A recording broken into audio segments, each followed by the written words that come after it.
justice has been served. That's right, we're talking about the YouTube channel, youtube.com/videogames. The channel with 3.3 million subscribers is a community channel that was owned by Marco and Bryant Martin, a.k.a. Futuristic Hub, a.k.a. Life in a Tent, a.k.a. Vince from Video Games. Today it was announced in a news article from Engadget that the two have been sued for $20 million successfully.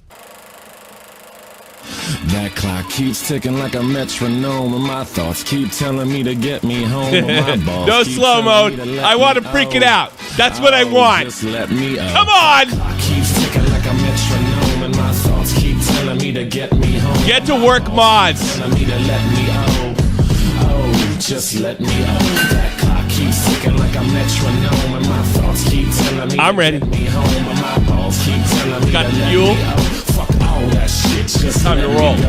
Broadcasting live from the heart of Europe. This is the most badass YouTube broadcast in all the known land. Ladies and gentlemen, I am Tommy C, and this is Shot from the Point. I'm here with Brandon Talks, YouTube entrepreneur. Is that a fair thing to call you?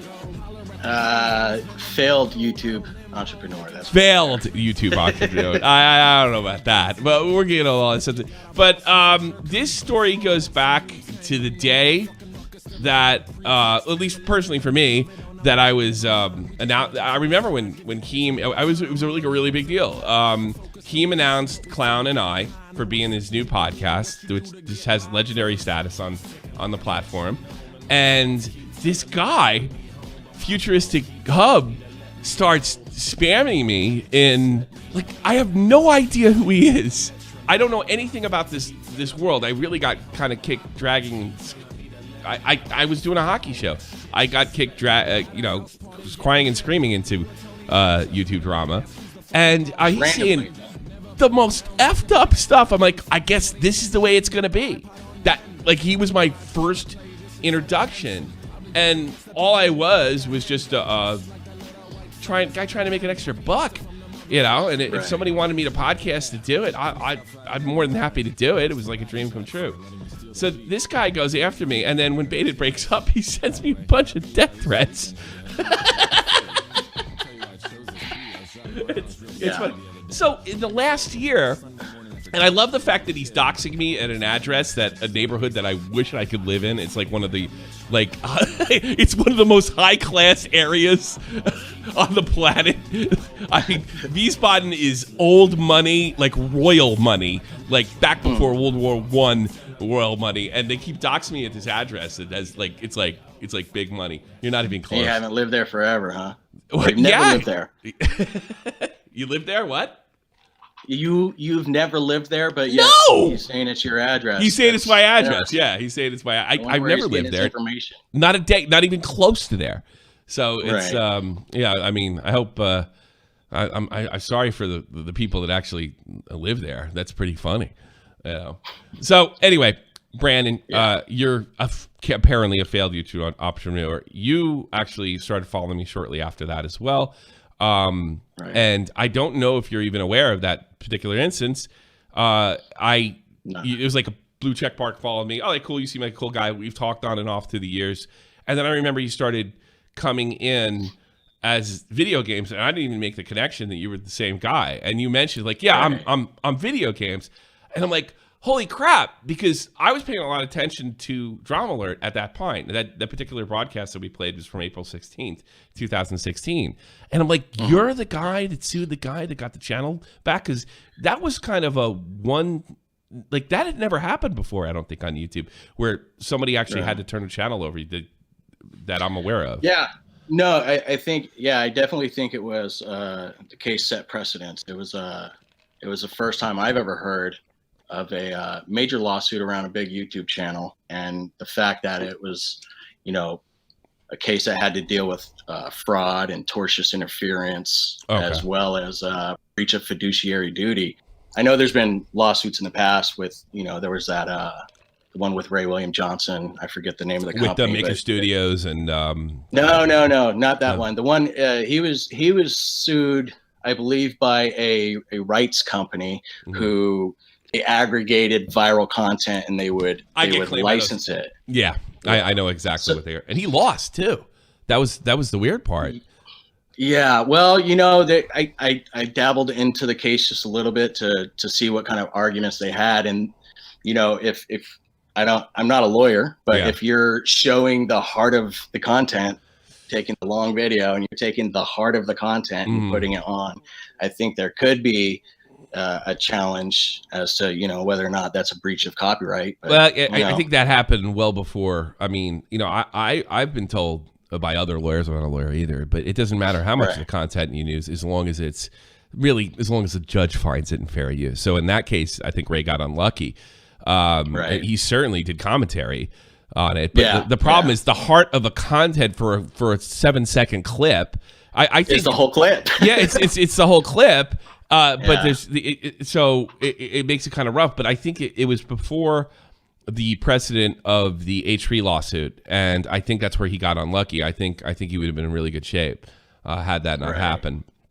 And fair use wasn't talked about as freely and openly and used as a defense as it was in 2016 and beyond. I don't think people use that as the conversation is definitely more out there. I think more people are aware of it. I think there's with the news, when the news gets sued, I'm sure they use the fair use defense often as well.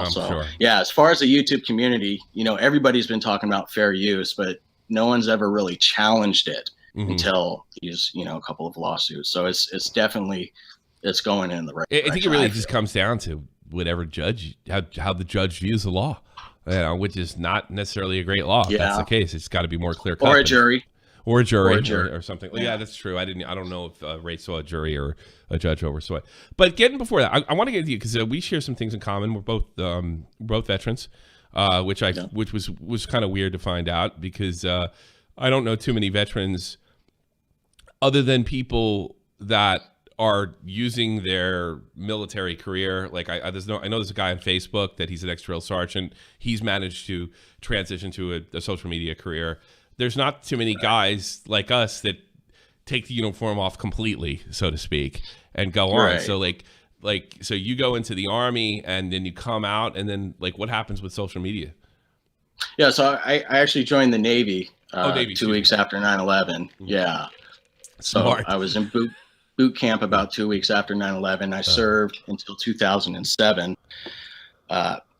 In 2005, I had found out about YouTube. I was an early adopter.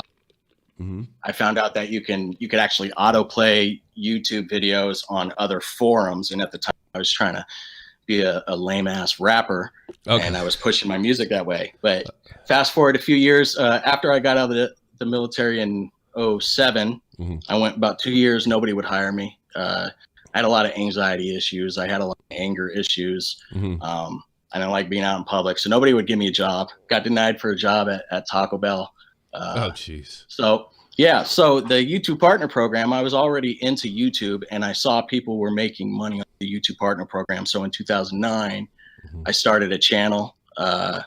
It had some success. It was not my proudest moment, but what was it? I did that. It was a channel where I wore that mask.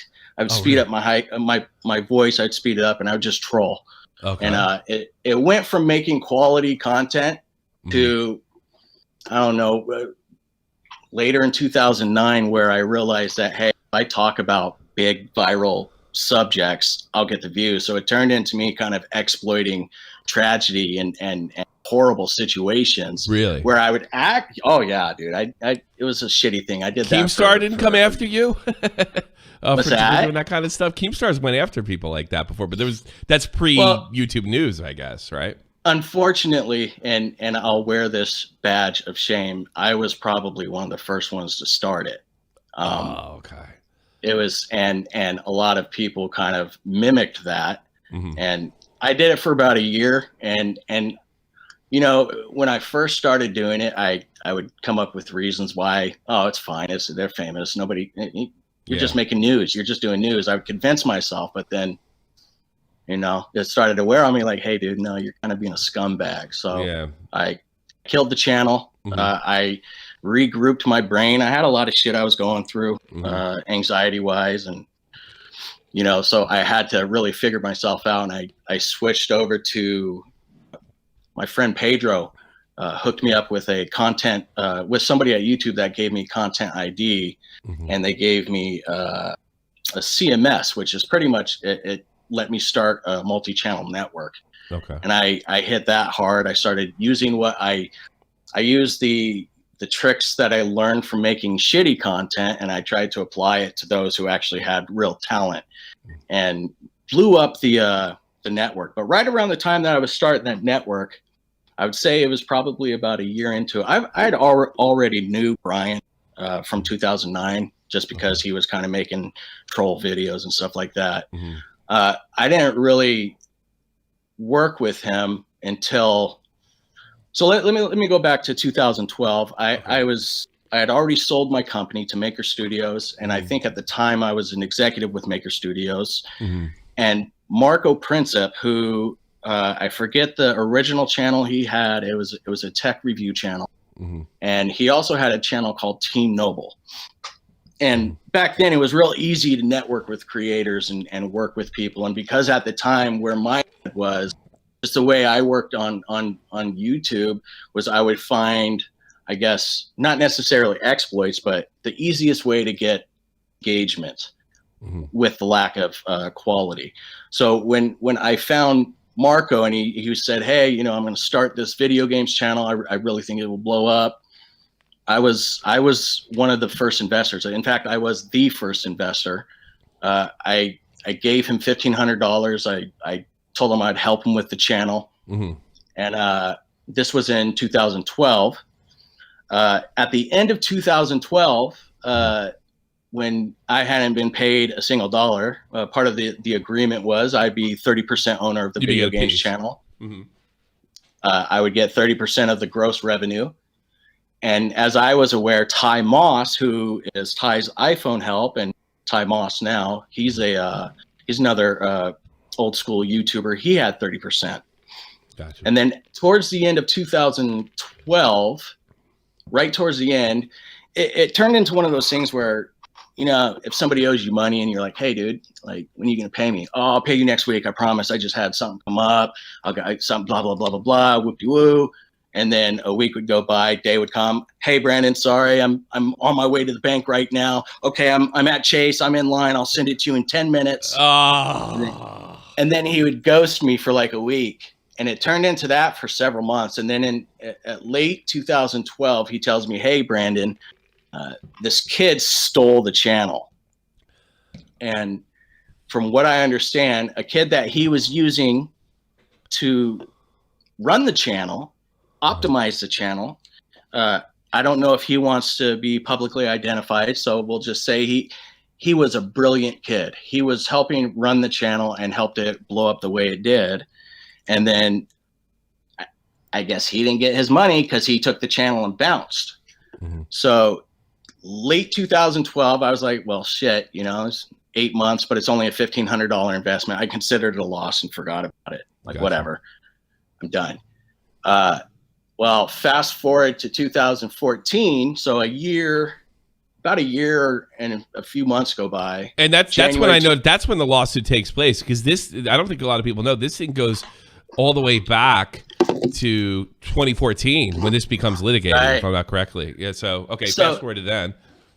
But so I didn't find out that Marco was getting the channel back in 2014, January. But before that, a few months before, as I have to be careful how I word this because I obviously don't want to misremember things. As I recall, Brian Martin had reached out to Marco sometime in 2013 and said, "Hey, I heard this kid stole your channel. He's had it for like a year. I'll hire a lawyer for you, and we'll go sue that kid and get the channel back." No shit. Yeah. And from what I understand, they had an agreement where unilaterally, might I add, they had Marco made an agreement with him that he would give him half of the video games channel. Okay. After me and Ty Moss had already signed a contract and made our investment, didn't get a return on our investment, but we already did all that. He goes and mind you, I would have helped. I've offered help to sue and get the channel back several times. Oh no, I don't want to go get it, Brandon. That's not even a part of my life anymore. I've forgotten about it. I've moved on. So I'm like, whatever. He's moved on. He doesn't want to sue. He doesn't want to sue. Yeah. Well, a year or so later, Brian comes in, does that arrangement. They sue, and they don't just sue the kid. They sue his entire fucking family, and drag them into this, and try to. I don't know all the details, but I know that there was a settlement in which Marco got the video games channel back, but they would have to pay, and I can't recall this. They owed a lot of money to the kid's family. Okay. I don't want to say how much. I know it was a settlement arrangement that they made that they never paid. Gotcha. Even after the settlement and got the channel back, it was like, you know what? And I don't mean to mock Marco, but it just the cavalier attitude he had was like, oh, well, fuck you, your kid stole our channel, blah, blah, So it was just kind of the way they handled it was pretty unprofessional. It's typical of YouTubers. Unprofessional. Yeah. I notice this with young people coming in a lot of money. I've talked about it with Leafy before. It all of a sudden, the rules don't apply to you. When you become a social media star, and these kids start acting like worse than the most crooked corporate types ever. Like even crooked corporate types pay their debts and pay their agreements. They might try to screw you out of percentage, but they're not. Once the percentage is settled, they're going to pay. But there does seem to be this dopamine effect that when you get big, and I'm not saying I'm above it. I've done some, started thinking I was much more important. And as you're seeing in the chat, the biggest problem Brian seems to have, he's a lot more valuable to this earth than he actually is.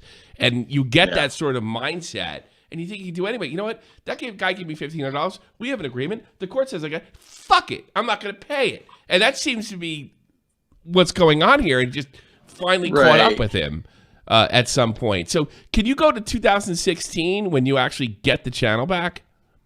Yeah. So we end up going through, I'll speed up the process. Once I found out that Marco actually got the channel back, there was a lot of back and forth saying, hey, I want my ownership. I want my shares. And, I interacted with Brian a lot. Brian was like, oh, you don't have a contract. That contract's void. This is, went through a whole thing where he pretty much denied our rights, mine and Ty's rights. So in August of 2014, Ty Moss filed a lawsuit. And shortly thereafter, he let me know, hey, I filed a lawsuit. Do you want to join? And I was like, well, yeah, because I wanted the channel. And then 2 years go by. About a year and a half goes by. Nothing. No word from. There's some back and forth with the attorneys asking for, documents. There is a deposition. There were depositions in 2015. Pretty much, deny, evade, lie. Yeah. 2016, we go to court, and it played out like a movie. Like if anyone were to read the transcripts from that trial, it was just crazy. That you're talking 2016, not 2009. 2016. Yeah, okay. 2016. The video games trial lawsuit in federal court in Dallas, Texas. Yeah, it was a big story. I mean, that was one of the if 2016 wouldn't have been so packed with stories, like wild stuff happening and things they're happening even through Drama Alert, Keemstar, Leafy, Grade A, Under A. That would have been like one of the biggest stories of the entire year. And like you said before, it's unprecedented. So you get the channel back, all right? Right. We'll rewind a little bit. How did you hook up with this guy? I mean, he's clearly there's 42 voices in his head. There's clearly something wrong. Like, you must have liked something about him. How did you hang out with somebody like this? Why would you want to help somebody like this in the first place? So I've had, I've had a super traumatic life. I've had a lot of experiences. I've put myself in a lot of situations where I've been exposed to horrific things, horrific people, horrific actions. And I know that I was one of those people who I wasn't the worst, but I made a lot of bad decisions. I hung out with the wrong people. I used to rob people. I took advantage. And it didn't take me until, my mid-30s to realize the reason why I was because of just the lack of proper guidance. Mm-hmm. And it left me to my own demise to figure shit out on my own. And I feel like when people act out in the most egregious manner, Mm-hmm. Oftentimes it could be rooted in childhood trauma. Sure. And just because the people I've hung around with, I'm no stranger to trauma. I'm no stranger to the worst of the worst. I tend to be able to look at people who have done horrific things and say, wow, that's a really misguided. And I can't help but say, I kind of figured my life out. I kind of figured out why I was the way, and maybe I could help steer people in the right direction. I understand. I understand. So I've done that with trying to help people, YouTubers, and some guys have been really successful, and some of them screwed me after they've outgrown me. So I think every time I talk to you, I feel like I've experienced, but you just experience at a kind of a higher level, and mine's more of a microcosm. So I guess what you're getting to is you had a lot of empathy for Brian, because Brian, you feel that Brian did grow up in a kind of a bad way. Is that what you're saying? Yeah, either as a result of trauma or neglect or something. I don't want to assume anything about his childhood. Mm-hmm. He won't talk to me about it, obviously. And These are real lives. These are real other people who are affected by this whole dynamic. He's got a twin brother, so I don't want to assume anything. I base my feelings off of patterns, patterns I see, patterns in the way people posture themselves. And lately it's been helping me kind of approach conflict in a different way. So with Brian, yeah, I know he kind of fucking loses it. Yeah. But at the same time, it's like, maybe if he had somebody that really cared about pointing him in the right direction, maybe if he had someone that said, hey, look, dude, you're fucking talented. You don't have to protect yourself from every single person you interact with. You don't have to lash out at those who are critical of you. Yeah. Own your past, dude. I've made horrible fucking mistakes, and this is until Brian's able to do that and really forgive himself and realize the way he is, or come to get a better understanding of why he does what he does. All I can do is just offer my hand and say, hey, dude, work with us. You know what I mean? Like. Yeah, I'm not going to see. You're a much better man than me. I think your problem is over empathy. You've suffered a lot. There are people in this world that are stone fucking evil, and I know like your situation where you were doing fucked up stuff, and some people never come to that realization because they're not capable. I think what you're dealing with is all people that do bad things are deep down good. I don't believe that. I think you're one of those people that didn't have the guidance. But there are some people, even if they have the guidance, they're still psychopaths. And I think your empathy probably more than likely got you in trouble in there because you saw something in Brian that you thought was a part of you. And I don't know. I don't think that's the case here. I think Brian's very, very different than you in a lot of ways. And I do want to establish, I didn't choose to work with Brian. I did. Okay. But what I was presented with was, here's an investment that you thought you lost. Yeah. You were lied to. Now it's back. Now here's another person involved saying, fuck you, you don't own shit. Yeah. And I'm like, well, how do I protect the investment? So I tried to work with them like, hey, let's work out a new deal. Let's work out something more beneficial. And then, so it wasn't like, he kind of forced his way in. They call that tortious interference. If you have a contract, if you have a contract with someone, with a company, and somebody comes in and is like, fuck that contract, I'm doing this, this is mine, we're doing this.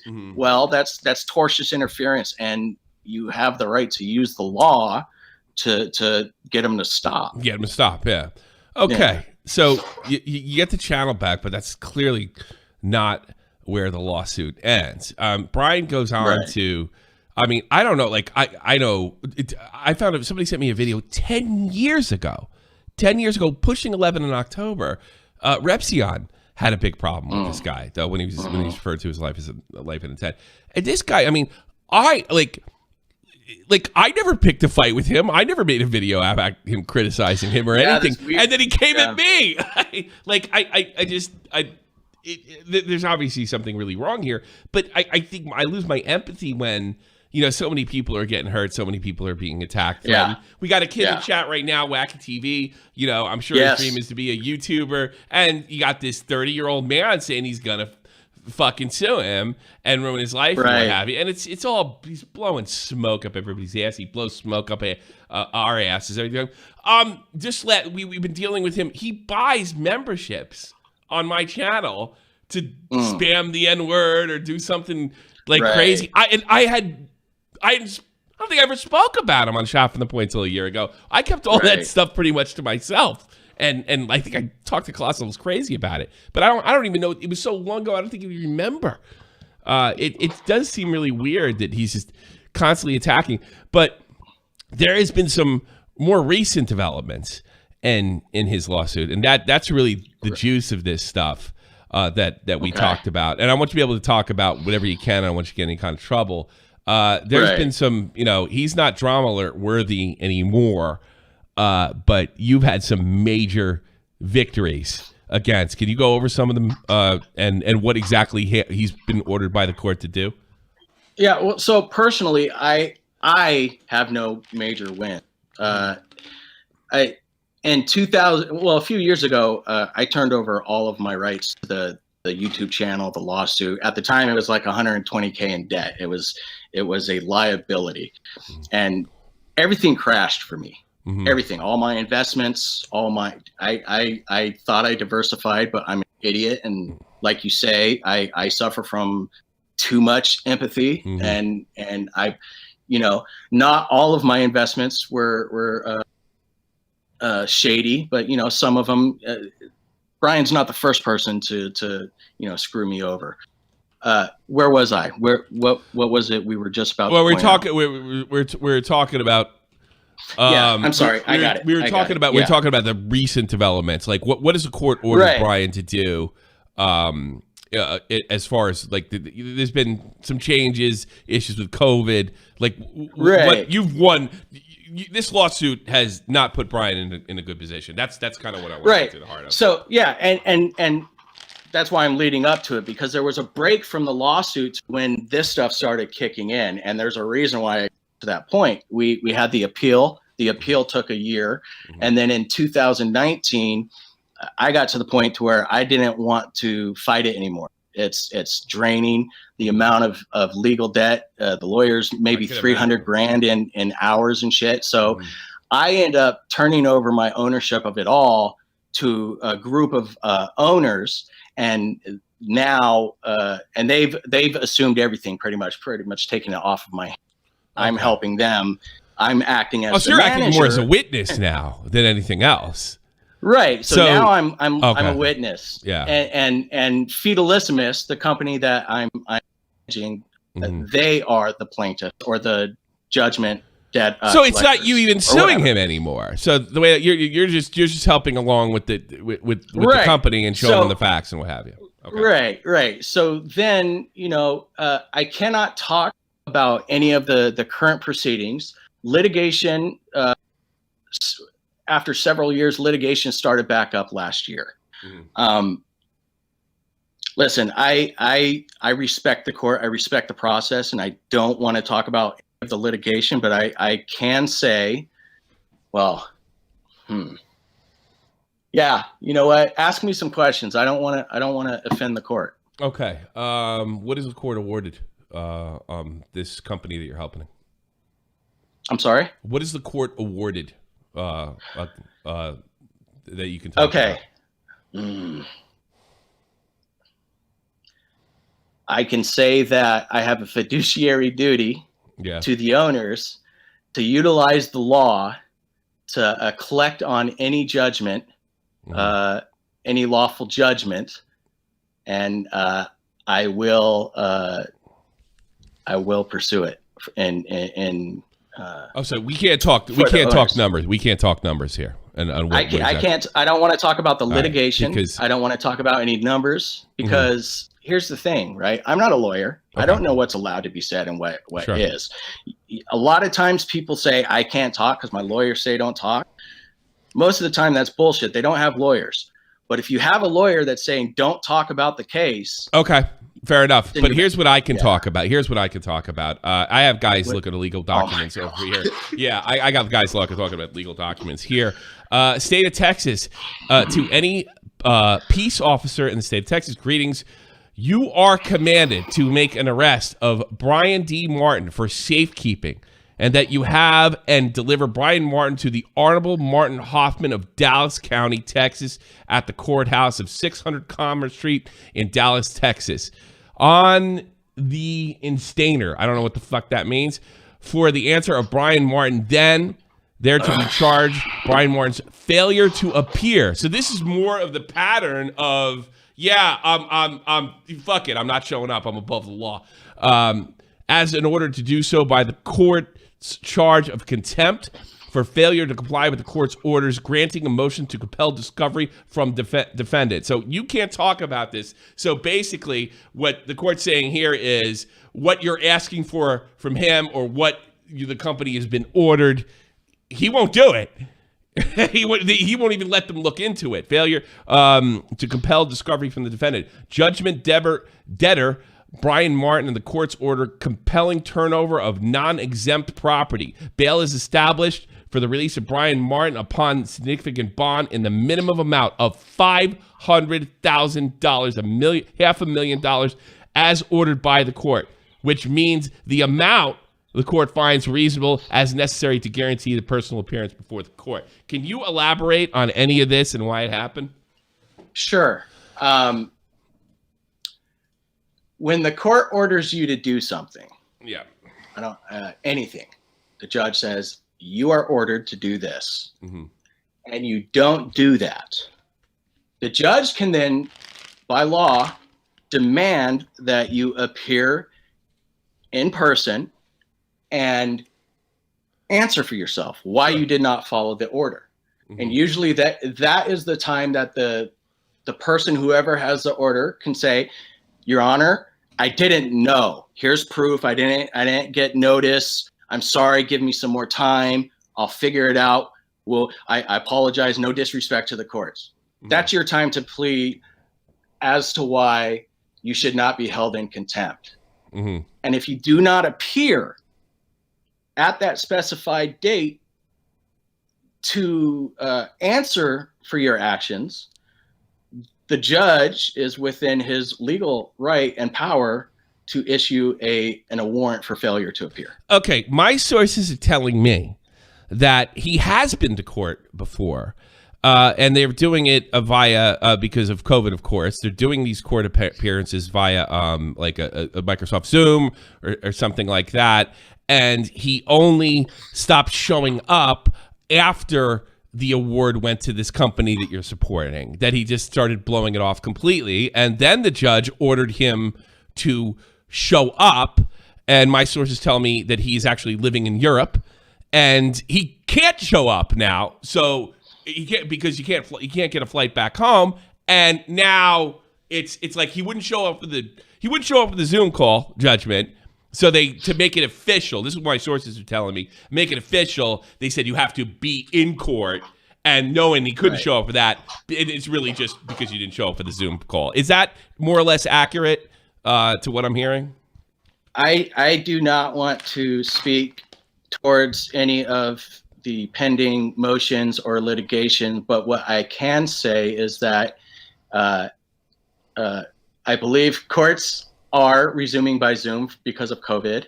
But from what I understand, when you are ordered to appear in person, you are not ordered to appear by Zoom. You're ordered to appear in person to answer for that.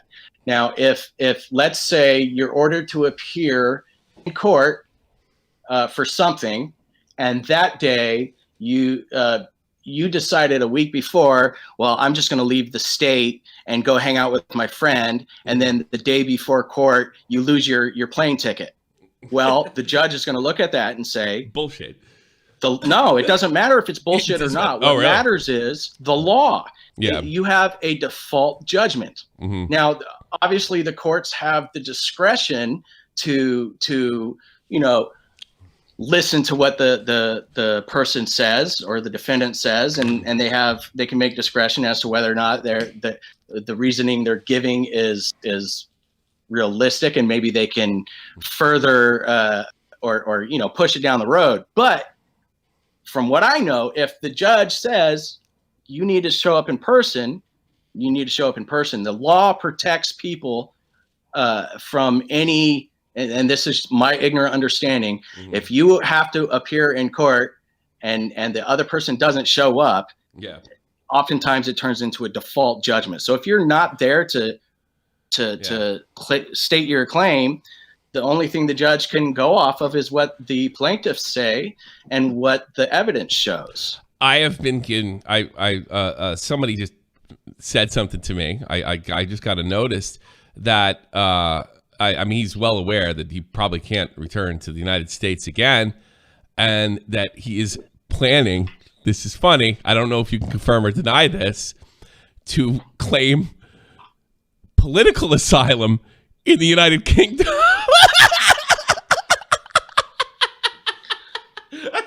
I'm sorry, that's fucking funny. I know you can't. I understand where you're coming. Have you heard anything like that before? It's interesting that somebody would flee the United States for political asylum. I mean, that's what I'm being told. Hey, I don't know. Yeah, that's you don't know. You can't comment. Hey, I'm sure the State Department and I'm sure the UK investigates. I'm pretty sure. It's not like it's a death penalty. Like I know stories like if somebody manages to plea during a death penalty case. I remember there was this murderer in Philadelphia, and he skipped to France, and he still lives in France if he's not dead already. During the early 70s, France would not send him back because he's facing a death penalty state, and they're morally opposed to that. And death penalty is illegal in the country of France.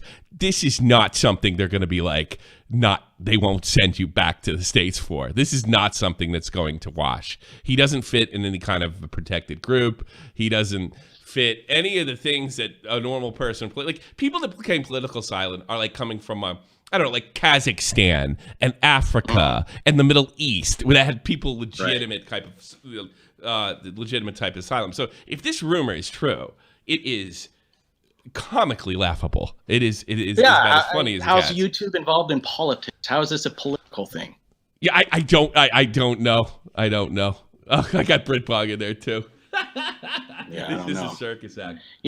Here's the thing. I could understand some of the responses and the action that he takes. And when you've lived a life of just protecting yourself from meeting your consequences or meeting the consequences of your actions, and it becomes ingrained, fight, deflect, fight, flight, flight. I mean, he's going to grab and pick at any straw that he could find. Maybe next year he's saying ISIS is chasing. I don't know. But he's basically going to go anywhere. Yeah, You know what? I honestly, I hope he just kind of just does the right thing. Yeah, do the right thing. It seems like it'd be a lot more stressful, but he seems like he lives in a world of stress. So it probably doesn't seem that like as crazy as it seems to you and me. It doesn't seem very abnormal. It's got to be bad for his heart. I mean, he looks older. He looks 10 years older than me, and he's only early 30s. And you know what's crazy? When I talk to people about him, they're like, "Oh, they expect me to talk shit about him," but like I'm sending them emails. Hey, bro, I heard you haven't slept. You should get some rest, dude. If you do the right thing, if you start to make a plan to do the right thing, you just be honest about your intentions, honest about what you've done, honest about what you want to do. It makes it easier to navigate through life, and people will respect you more, and people will be more apt to work with you again. If you have an established pattern of every single person you work with you, fall out, gone, threatened, harassed, boom. If every single or most or a lot of your relationships are like that, you should probably start looking within. It's not everybody out to get you. I don't think you really do have. I can see it's coming through in this thing. I don't think some people aren't capable of looking, and the only thing he sees is win. The only thing is keep. And I think God, I think you're wasting your breath. I think this guy needs to be punished severely, regardless of any kind of mental illness. You know, well, I mean, this is wrong. Look, you saw the document that your friend sent you. Yeah. I am in no place to say what is justice and what can be justice. I can only trust that Karma is going to have her way. And if Karma is using me as the ship, or using Feudalissimus as the ship and Ty Moss as the ship, so be it. But I guarantee you one thing: at the very end, when if it does collapse for him and he's hit rock bottom, the one person that he'd expect to be like, "Fuck you, I beat you," I'm gonna have my hand out. All right, dude, this is where you go from here. This is where you go. And when that day comes, I'm gonna talk you out of it. That's when that day comes. Hey, look, here's another thing too. I'm not ignorant to what he's done and the people he's hurt. Yeah. He's made very bad decisions. He's affected a lot of people's lives. He's caused a lot of stress and pain. Without any I'm not even I don't want to make myself out to be a victim. I'm like one of the minor league guys that he messed with. There's people that that's why I'm on the show today. Look, you know me. I don't talk publicly. I've been killing. It's okay, boy. I've been trying to kill my ego over the years. Yeah. You know what I mean? So it for me it's I just I lost my thought. My brain trailed off. It's okay. It's okay, but it's okay. But I also want to let the audience know that this has not been easy for you to talk about this. And this has not been an easy process for you. Right. Imagine I've been through, I like to say 2 divorces because I'm watching my dad's thing drag on. My own divorce. You know what it was? It was wacky TV. It was wacky TV that made me decide that I would talk. That you wanted to do it, yeah. Listen, here's the thing, right? Like, I get it. He has his MO of harassing anybody that talks about him. It's a kid. Yeah, I got kids older than him, and the shit that he's saying and the harassing and shit, like it's like, okay, look, listen, okay, I can sit back and be quiet and just watch him harass these people, but no, I'm gonna I sent that kid a message. I sent him a copy of the transcripts because the threats were saying I don't own this channel, it's my wife's. So I was like, hey, why don't you judge him against his own words? Here they are, verbatim, public record. His wife owns the channel.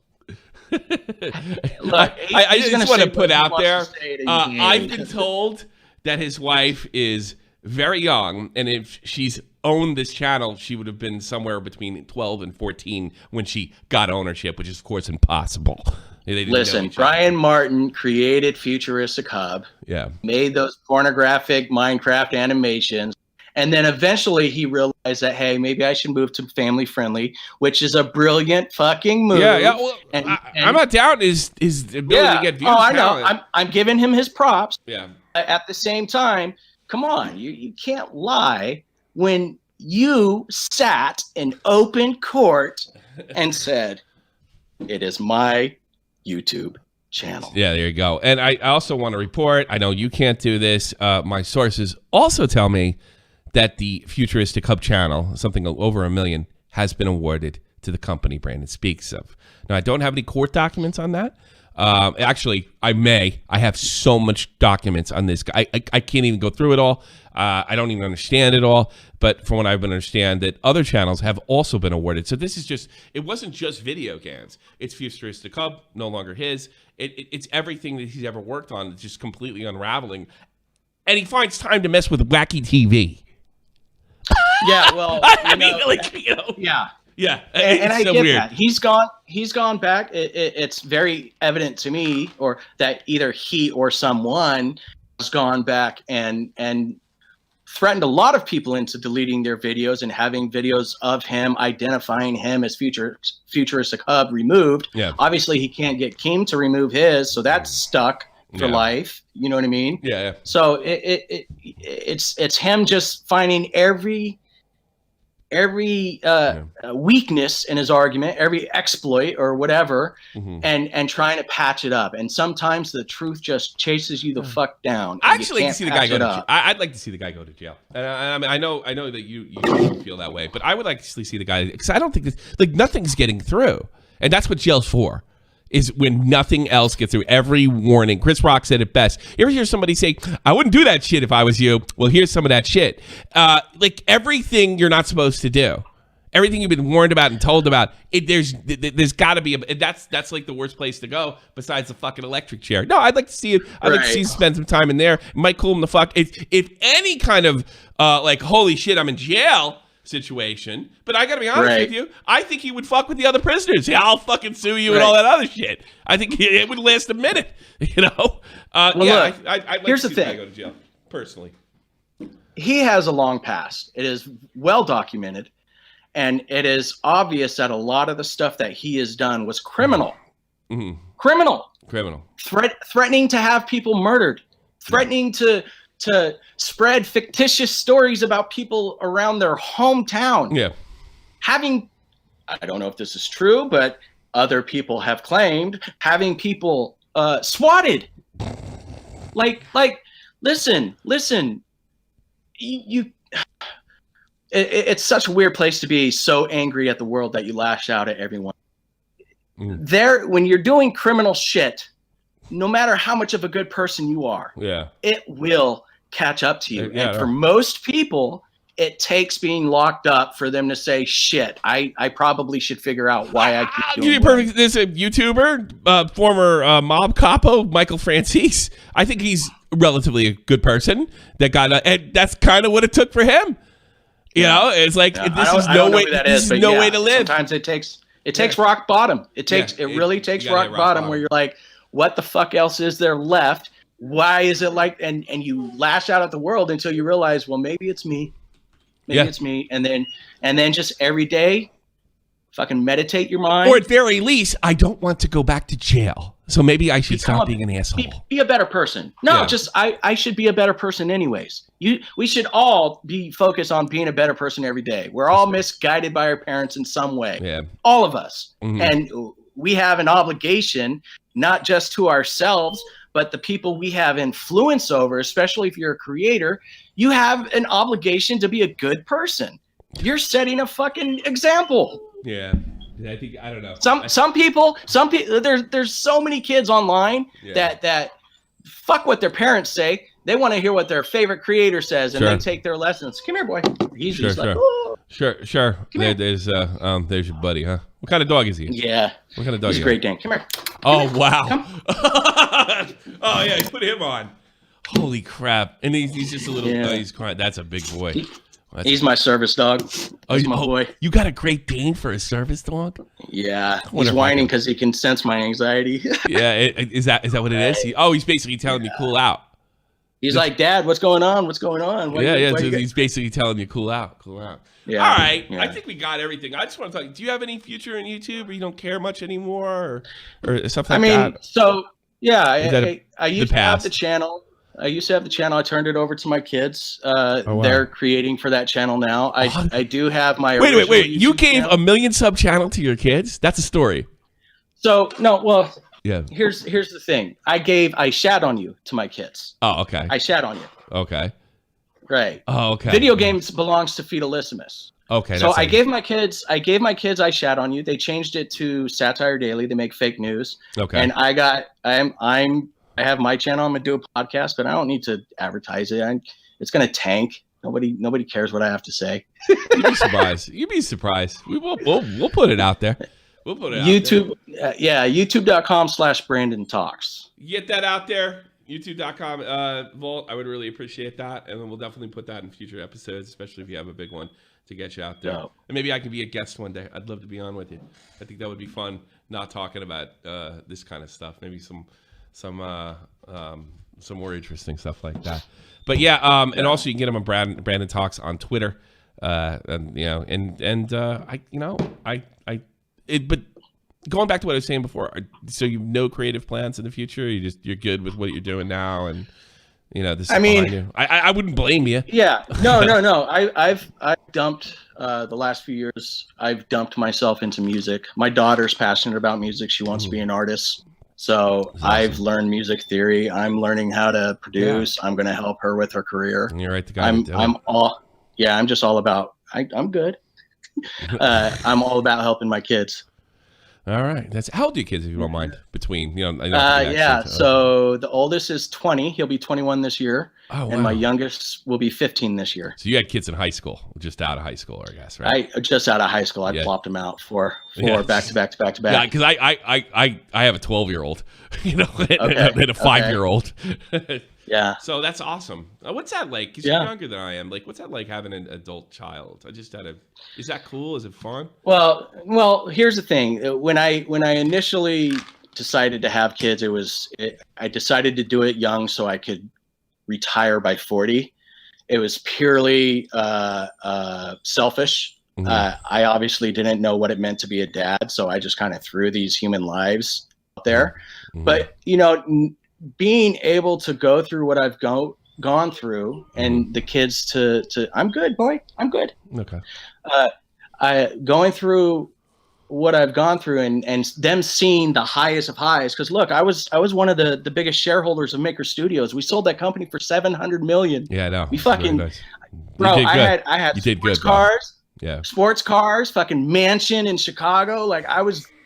You did good, but I wasn't happy. Yeah. It was, bro. It's all bullshit, bro. Yeah, that crash made me focus on what really mattered to me, and what really mattered to me was my kids. And then it really started making me look at how I failed them, to where now that they're kind of old enough to be able to communicate with me as their own individual humans, we relate so well that I have an amazing relationship with my kids. They're not mad at you for any of the else, because I have the opposite problem. I actually sacrificed everything to stay in Germany to be there with my kids, and she's 12 now and she's pissed off at me. I'm like the worst guy in the world right now. So I failed them. I'm hoping that changes with time. You know what I mean? You know what? It will. Just be active and just make an effort just to be there whenever you can. For me, they're not mad because I didn't neglect them from love. I've always loved my kids. I grew up with the idea that, hey, you have kids, you provide a house, and you love them. That's it. That's it. Where I lacked was talking to them about their emotions, why they feel the way they do, resolving conflict the right way, instead of being like, because I'm the dad and you fucking do it. You know what I mean? Like that's where I failed them, because then when they get into their adult life, they don't know how to communicate with people. You know what I mean? They're just going by what so it creates, I don't know. It's interesting. I am happy though. I will say. I talked to you. You seem pretty upbeat to me. You know. Yeah. And I'm just constantly on edge. I don't know, man. I guess. And I don't have any advice for you in that area, but you know, look, you came over insurmountable odds. You went to the military at time of war. You came out and became a huge success story. Maybe you weren't the most talented guy, so to speak, but you knew how to cultivate other people's talent. And, you know, you were really in YouTube. Before anybody knew that YouTube was serious fucking business, you were at the top of that pyramid with Maker Studio. I mean, you could look back, and then you got right with your kids. Yeah. Successful. You're not even 40 years old yet, are you? Yeah. You know what?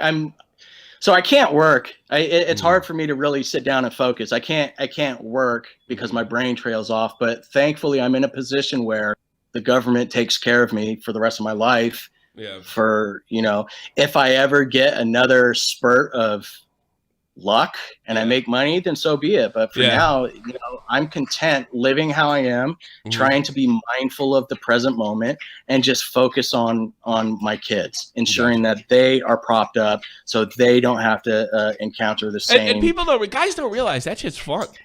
That's fun to get your kids going. People don't realize, like, oh God, it's kids, it's drag, it's whatever. No, it's like a blast. No, like I always tell it's if you have a good relationship with your kids, it is. It's a blast. I can see how it could be very tumultuous if the kids are like, they have their own idea of what they want to do, and the dad's like, "No, you're gonna fucking do." You know what I mean? Yeah, I could get that. I grew up with that to some extent. But when you have a real relationship with your kids, at least for me, it has made it fun in the later years. Yeah, for sure.